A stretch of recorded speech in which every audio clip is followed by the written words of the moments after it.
Richard's tagline on his online profile was padlock looking for the right combination.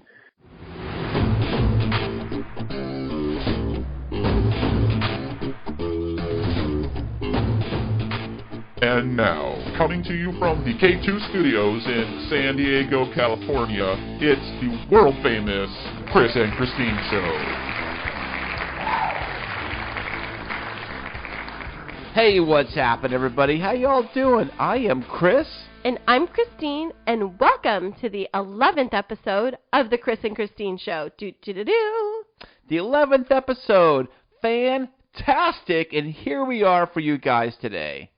We're really excited about our episode today, but before we get into talking about what we're going to be talking about, we're going to do a little recap of the week because we know you all like to hear what's going on in our lives. Right.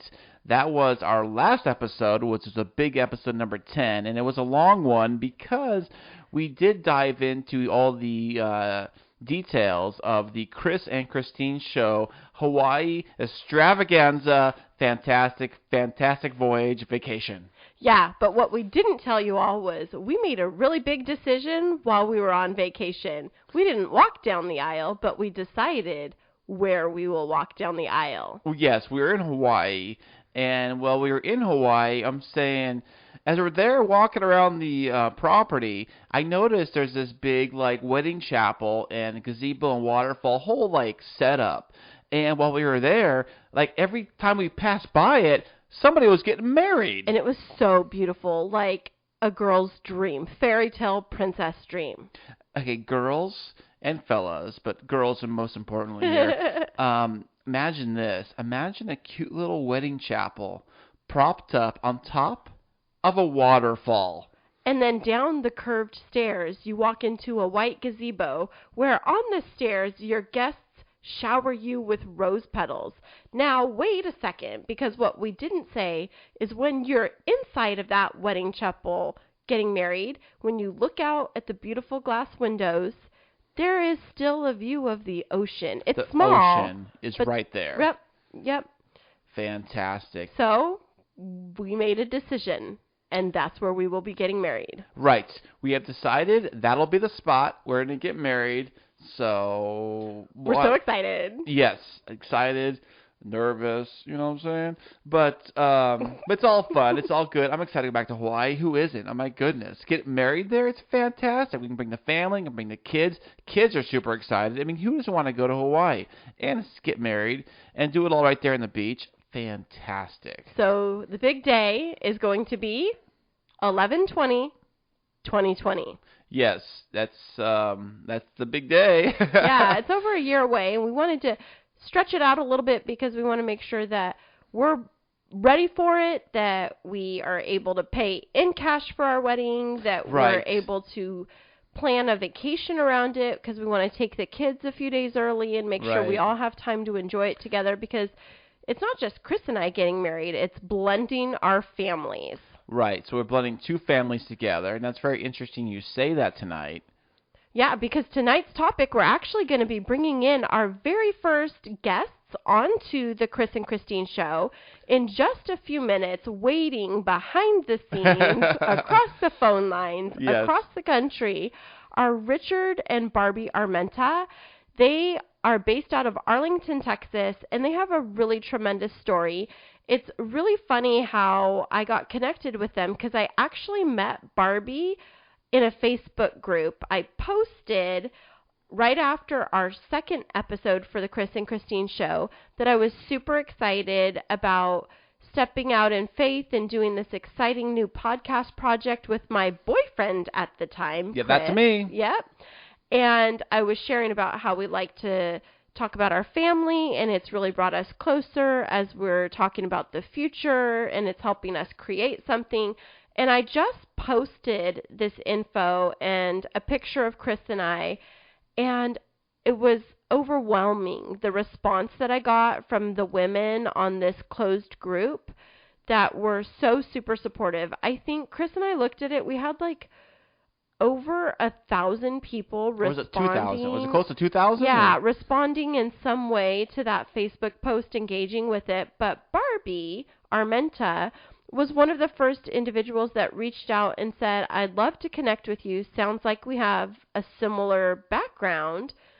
So I reached out with her, really connected with her in terms of a little bit of her story. And then she told me that her and her husband had co-authored a book that was getting ready to release. Yeah. Really? What's her husband's name again? His name's Richard. Richard. And right. Barbie? Is it really her name Barbie for real?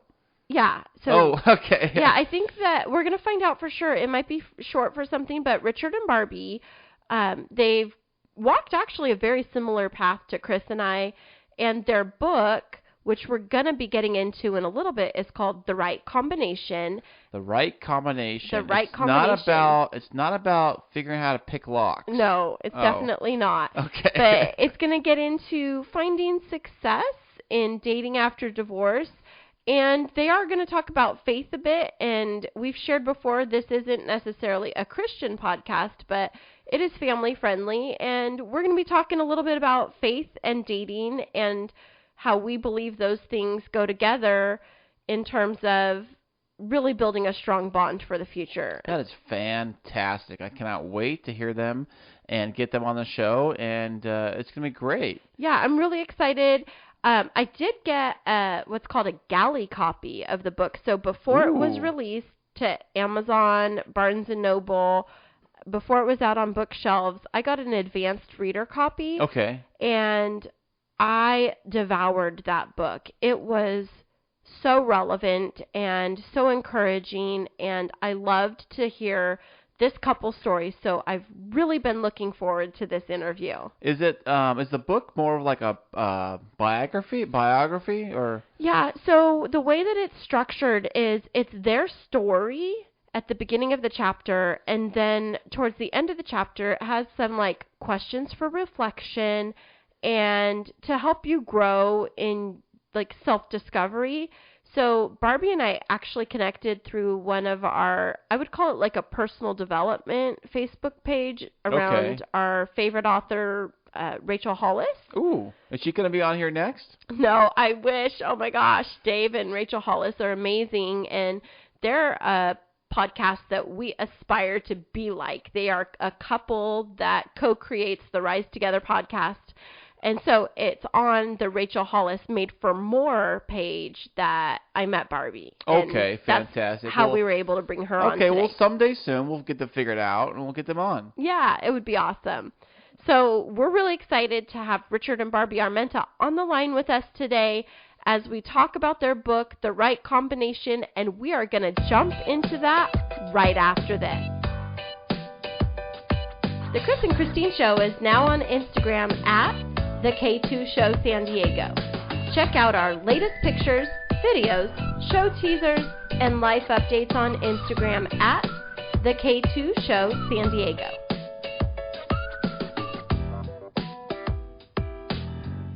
Hi, everybody. Thanks for sticking with us after that last little promo. I'm really excited to be on the line with Richard and Barbie Armenta, the co-authors of a brand new book that just hit store shelves called The Right Combination.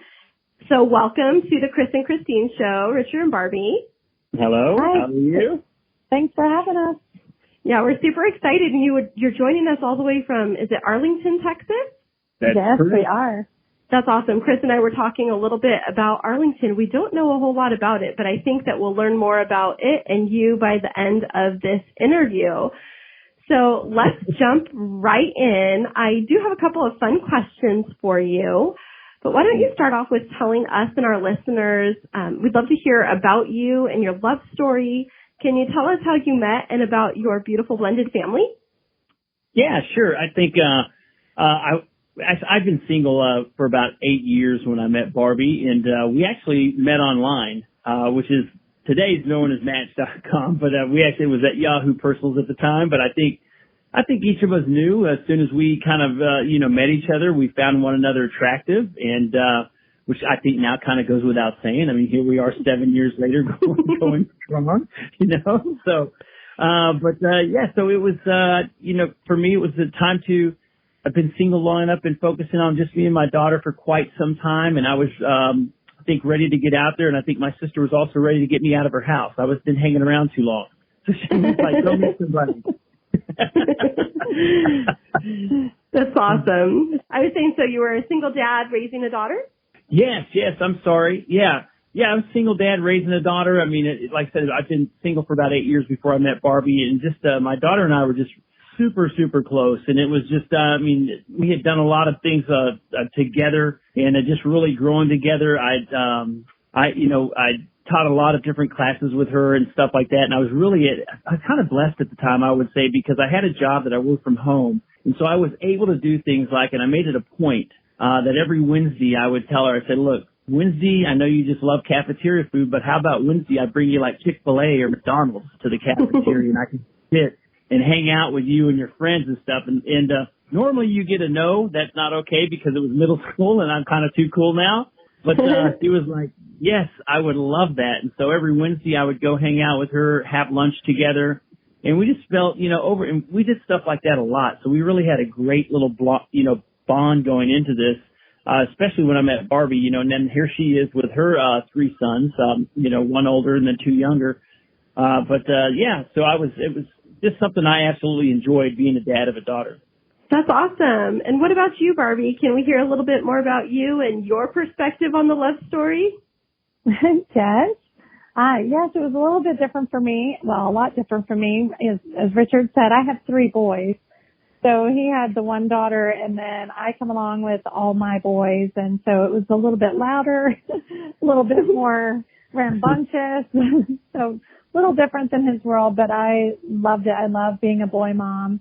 I had been divorced for 3 years, and I had 3 boys there at the time. They were like 9, 13, and 18.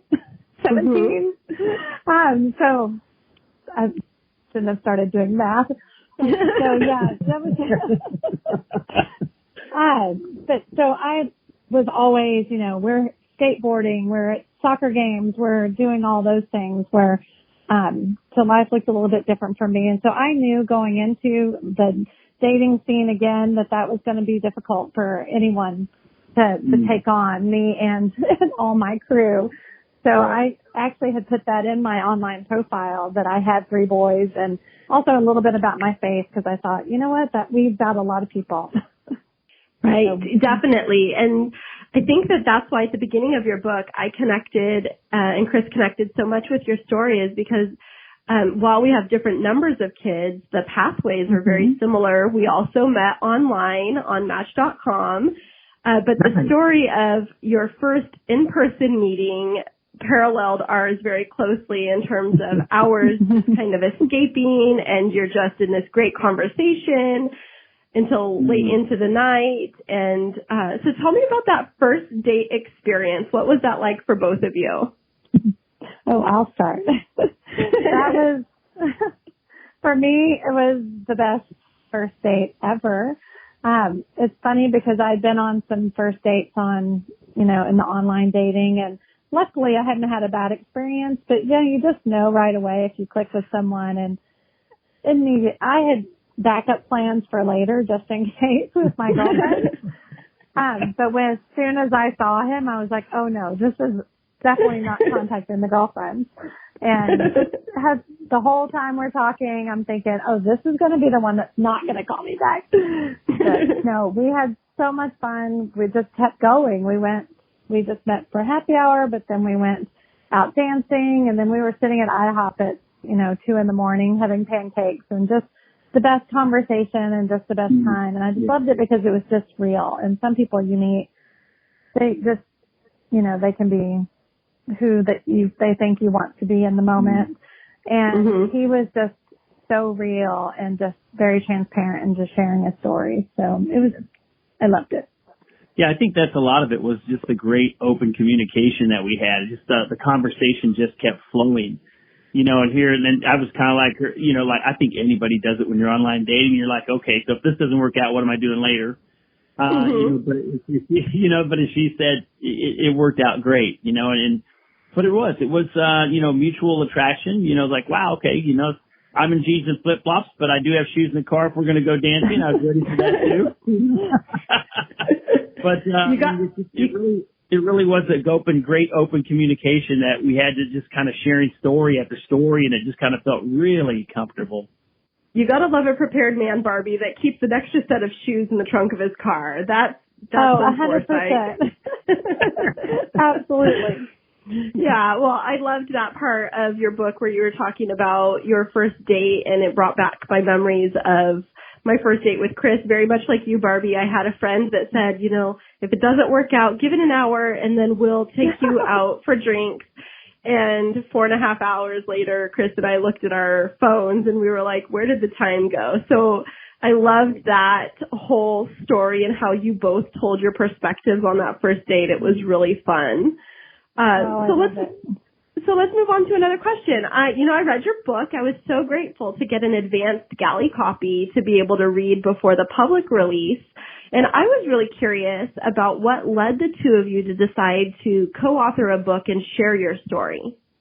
Well, I don't know that either of us ever thought we were going to write a book. But I had always wanted to go to the Speak Up conference in Michigan. It's Carol Kemp's conference.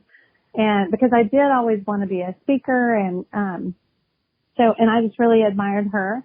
So I told Richard when we after we had got married, I said, I've always wanted to go to this conference. It's coming up in June. I would just pray about it. And his response was, well, I could pray about it or I could send you. And I was like, really? Is that how that works? Like, I'd never had someone be so supportive like that. And so I went, and the whole time I was meeting people, and I went totally selfishly because this was something I had always wanted to do. But as I was sharing bits of our story, people kept saying, y'all need to write a book. You and your husband need to write a book. And at first I was like, what? This is all about me. What are you talking about?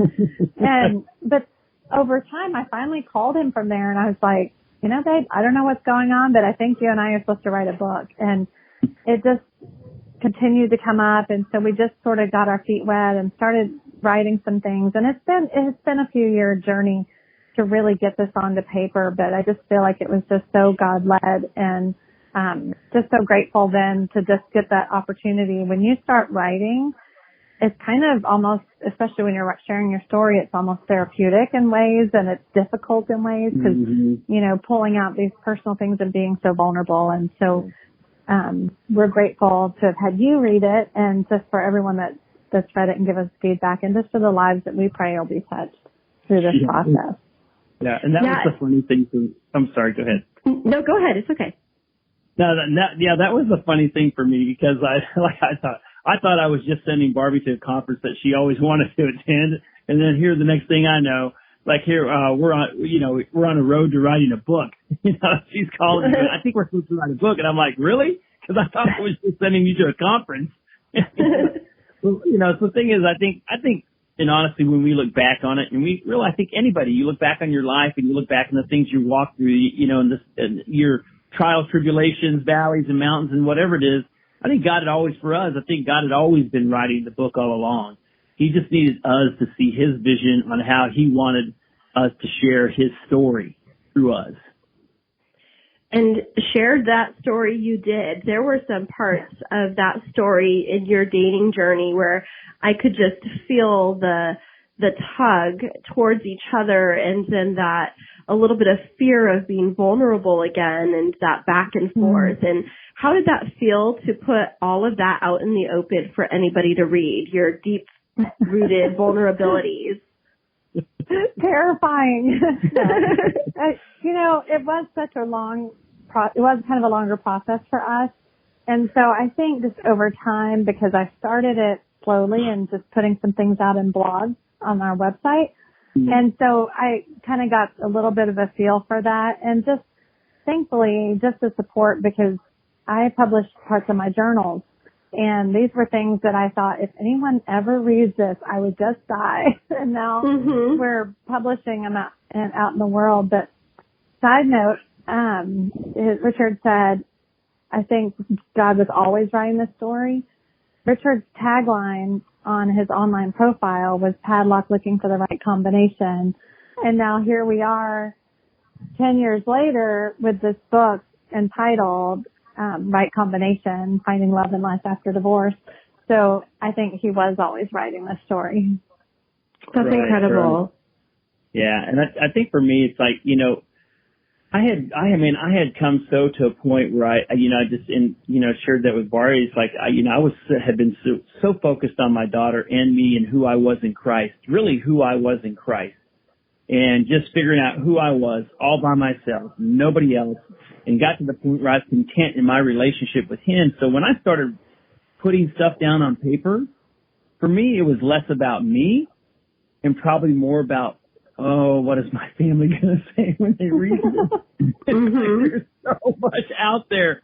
But honestly, what I can say for an individual, because you talked about vulnerability, right? And we often say vulnerability feels like risk, because vulnerability is risk.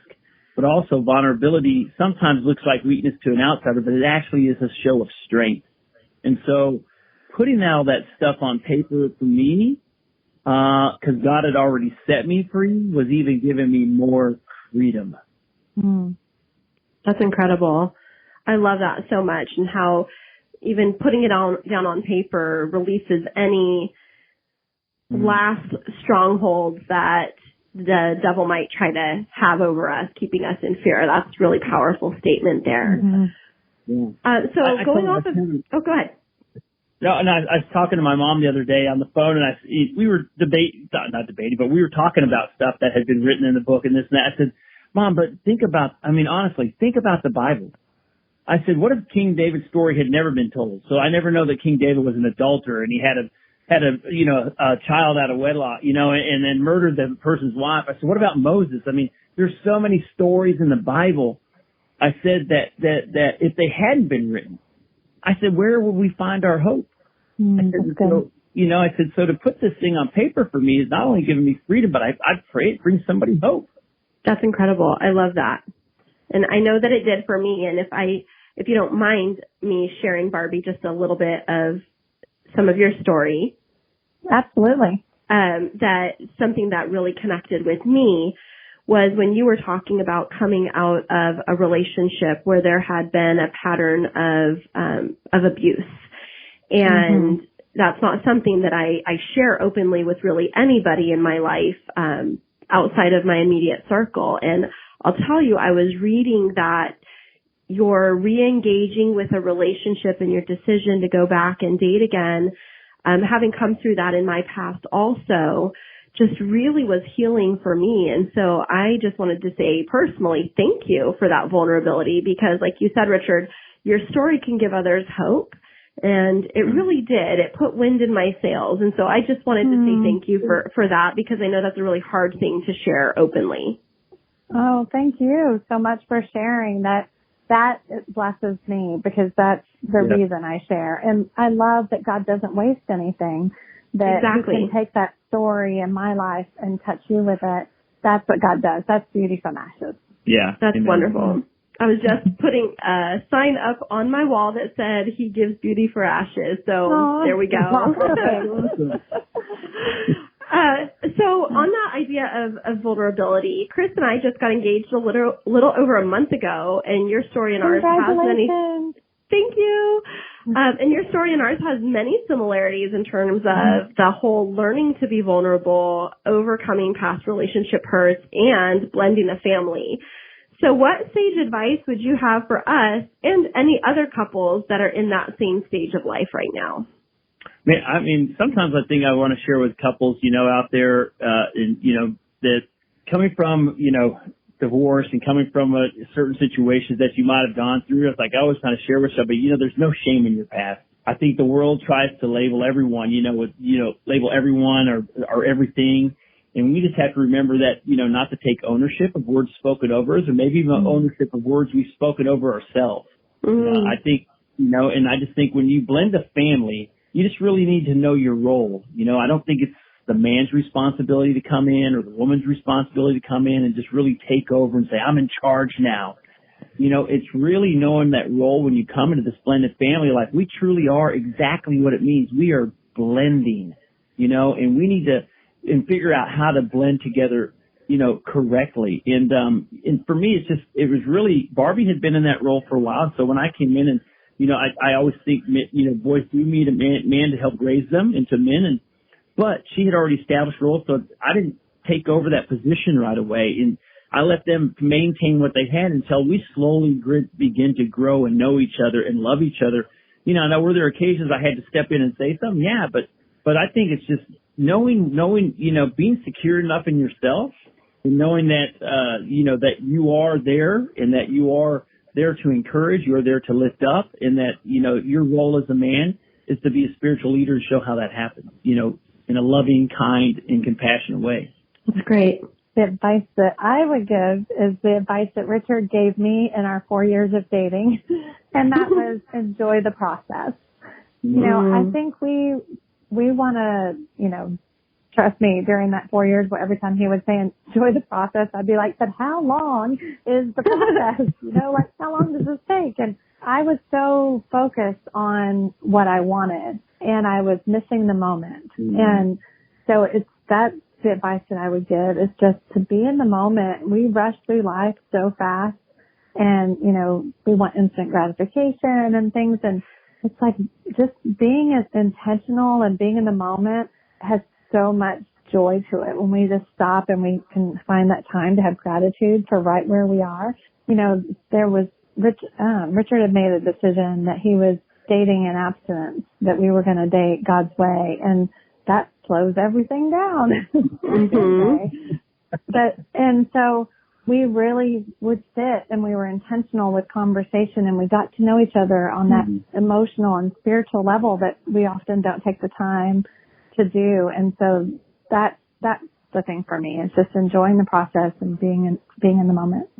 And I love how you wove that throughout your book. You didn't just focus on specific instances, but on the waiting and on the patience and on the developing a solid relationship. And I think that was a consistent theme throughout the book, was just pulling in how delaying the physical intimacy helped you really solidify the emotional intimacy of your relationship. And that was a really common thread through that.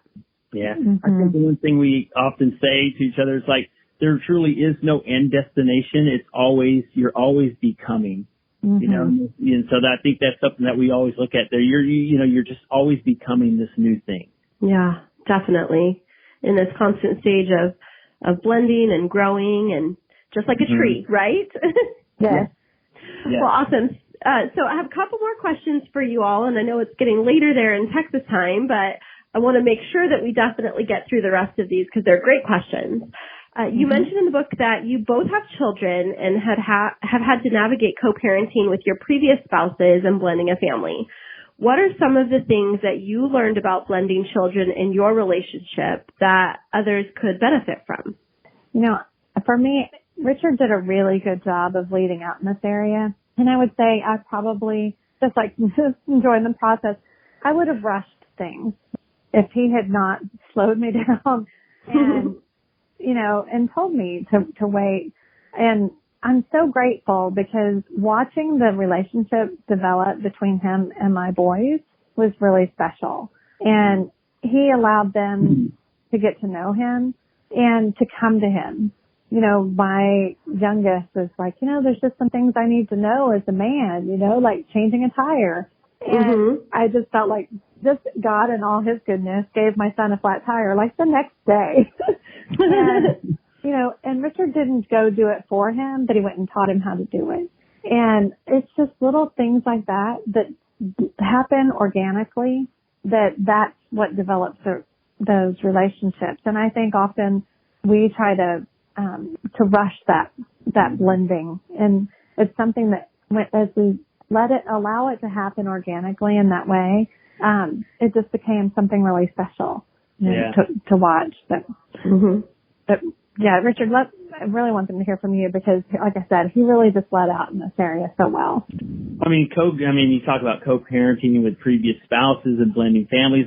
Gosh, I can think of so many things. It's like one thing I could think of is I remember early on in my divorce. I used to have, arguments, with my ex, and sometimes, and you just move forward, and think about even today, you have arguments with maybe your spouse or future spouse, and especially when you're blaming families. But I just used to catch myself arguing about what's best for my daughter.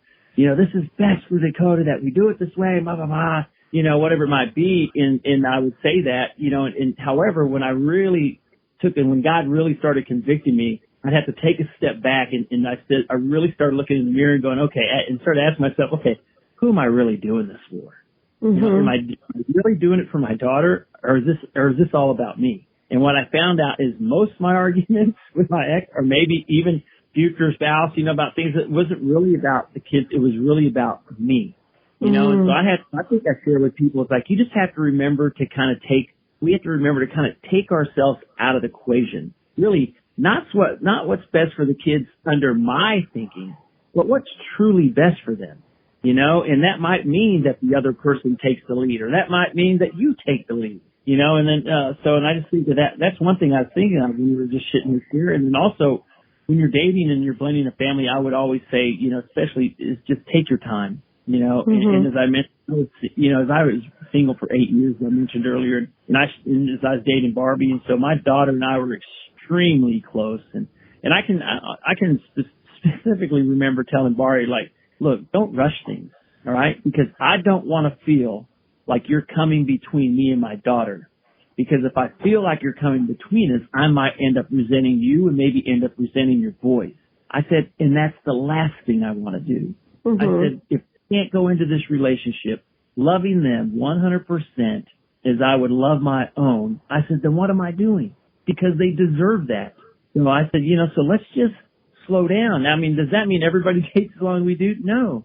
It does. Nobody does want that. Right. But it does mean that understand what you are going into and understand that the odds are against you, and be patient enough to take your time to love one another and get to know the kids and love them for who they are, not who I want them to be. Mm-hmm. That's good. And going off of that, you mentioned that the odds are against you. And one of the stats that you pulled out in your book that I could not get out of my mind is that you mentioned that 67% of second marriages end in divorce.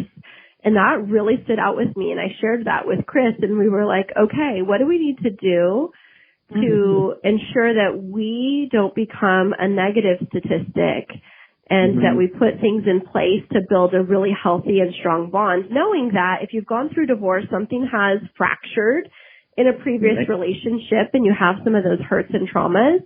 So I would love to hear from the two of you about things that you've put in place in your relationship while you were dating and in the context of your marriage that help you on a daily basis keep that super strong bond.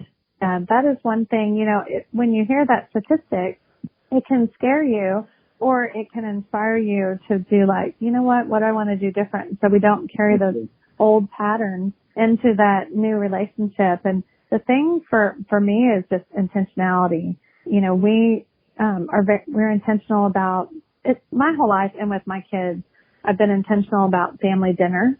I think at least several nights a week, I want to sit down at the table together. And, my parents, they were married for like 54 years and until my dad passed. And so I always remember as a kid, I would come home and my parents would sit on the couch before dinner and they would talk to each other. And if I interrupted, my dad would be like, I'm talking to your mom right now. And then over dinner is when my sister and I got our turn to talk, and they were just as intentional with us. And that's what I've really tried to carry into my family, because I've watched my parents have a lifelong marriage after doing that. And, and now that the kids are all our kids are getting married and moving off now, but once a month we have family dinner around the table, because we've kind of had instilled that. And so Richard, even though it's just two of us, we sit down and we have dinner at the table, and, we do that as our family. It's just that intentional time, not on your phones, not on I can be watching TV on my laptop and my phone. I can be distracted. So taking those times when we're not distracted is so important. That's awesome. Yeah, I think, and one thing I want to kind of remind people is, because we have a tendency to think, right? Oh, well, that's 67% of, non-Christians, or that's 60% of non-churchgoers. No, that's 67% around the board. Mm-hmm. Whether you're a Christian in church or whether you're not a Christian in church, the statistics remain the same, unfortunately. And so, you mentioned something that you made, one of the things that you did early on while you were dating. One of the things that I used to do is, there was something going on, something wasn't right. You can always tell, all right, something's going on. I asked if you're fine. You said you're fine, but I know you're not fine. So one thing I would do, and I know Barbie can remember this, is I would intentionally turn off the TV if I had the TV on, or I'd just mute it and say, okay, so what do we need to talk about? That's good. Or if there was something on my mind, I would do the same thing. I'd pause anything that I had going, turn off something, and I'd say, look, we need to sit down and talk. And I would, be very intentional about that, to say, there's some ground we need to cover here, and we need to get some stuff out in the open. And so it would be, so I would say, by all, being very open and transparent in your conversation with each other is one thing that I highly recommend, because it's one thing that it sounds so easy, but it's so hard to do, because now what do? We go back to that earlier statement we just talked about, which was vulnerability. And what does vulnerability feel like? It feels like risk. Right. So what if I say something that's going to make him mad? What if I say something that's going to make her mad? It might. How many times have I told Barbie, look, I'm sorry I got short with you. I'm sorry, I did this, and please forgive me, but you have to understand this relationship and you and us and what we're going through as a blended family, everything, it is cool. And not only that, my relationship with Christ in this new dimension, it's pulling me and it's stretching me in ways I've never been pulled and stretched before. So yes, it's uncomfortable, but in the end, it is making me a better me. So, you just kind of understand that and share that with that person and let them know. It's like, look, I don't mean to be this way, but we're going new ground here, but in the end, it's all going to be good.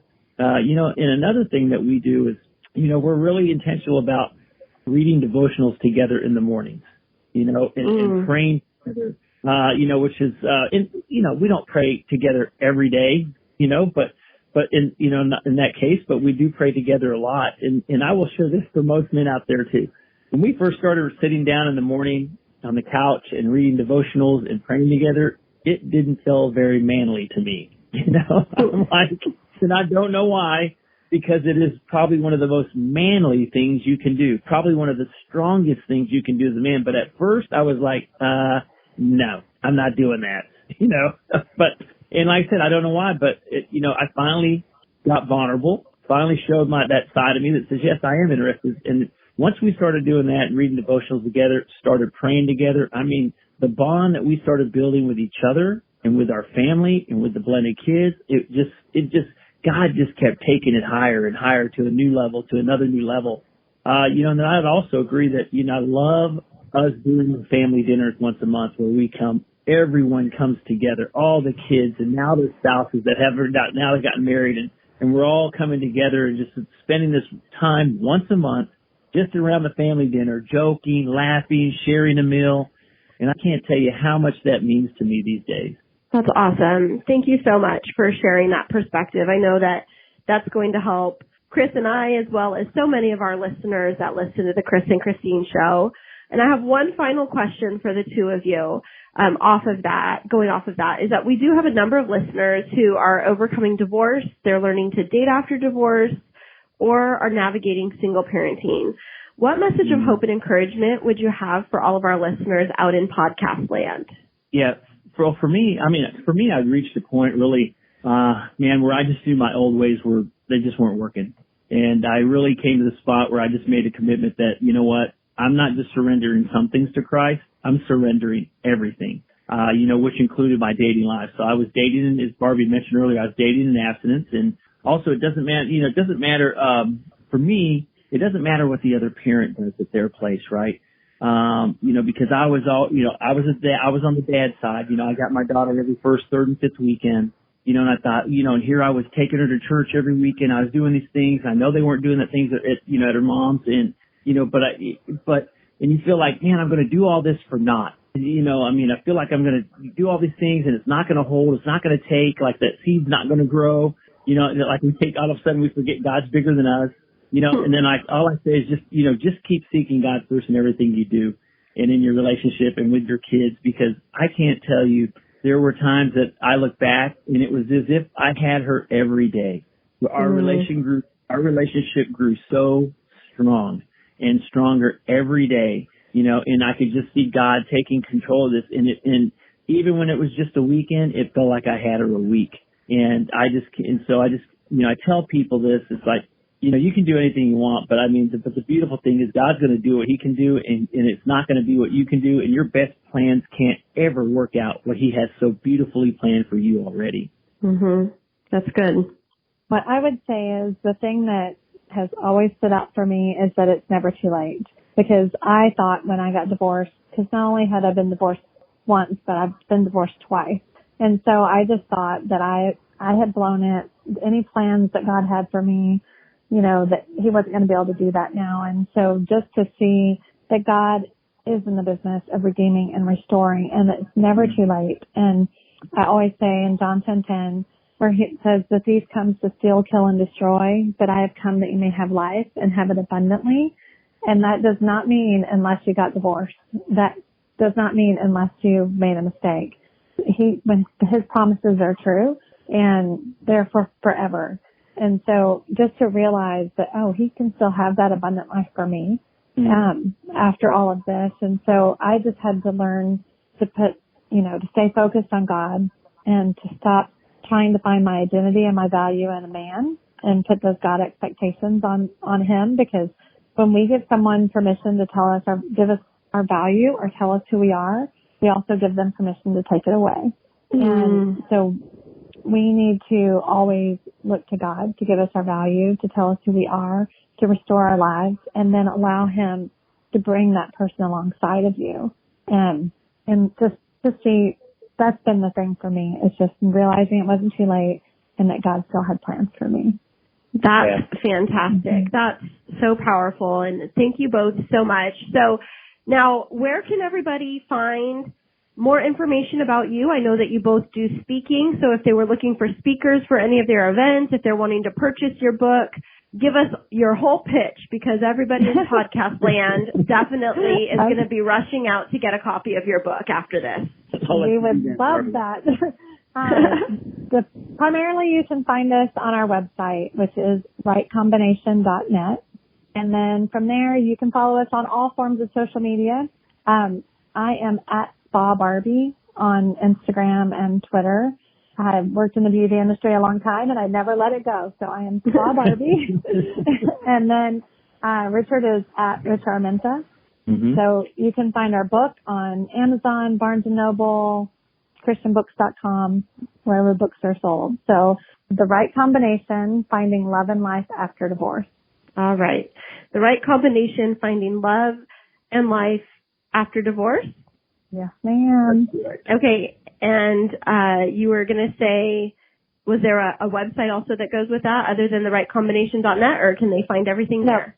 They can find everything at rightcombination.net. Wonderful. As Kris would say, fantastic. I don't know if you've heard him on our show, but that's his word. He'd say fantastic. And he's very sorry he wasn't able to be on for the call tonight, but, he's out there saving the world. Some superheroes don't wear capes. They drive gas tanker trucks instead. So that's what he's doing, keeping us all fueled up. The Kris and Kristine Show is available everywhere on Google Play with Google Podcasts, Spotify, SoundCloud, Apple Podcasts, YouTube, and iHeartRadio. So before we close out tonight, Kris and I did want to let you all close out our podcast for this evening, and we have a little tradition at the Kris and Kristine Show. It's something that our boys have come up with for us, and it's called Would You Rather. We close every one of our podcast episodes with asking a would you rather question. And so we have it ready. The boys helped us write it up for you guys. Oh my goodness. And you get to take a turn, and in the spirit of vulnerability, I think that you will appreciate this one.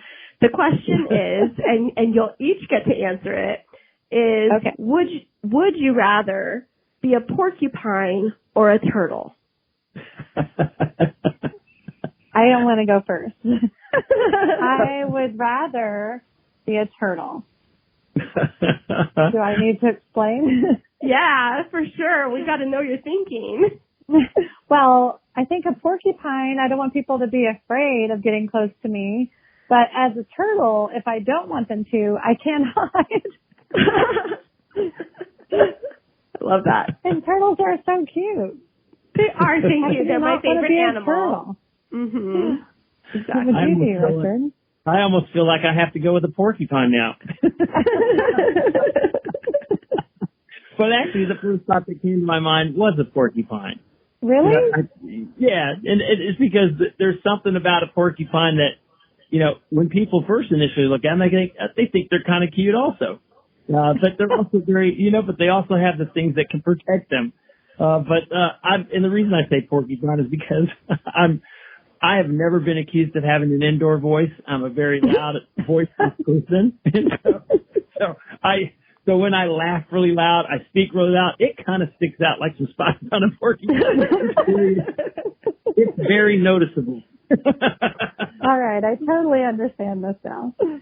That is the best. I love that so much. And we really appreciate you, Richard and Barbie, taking the time to come on to the Kris and Kristine show and share with us about your new book that's been released, The Right Combination.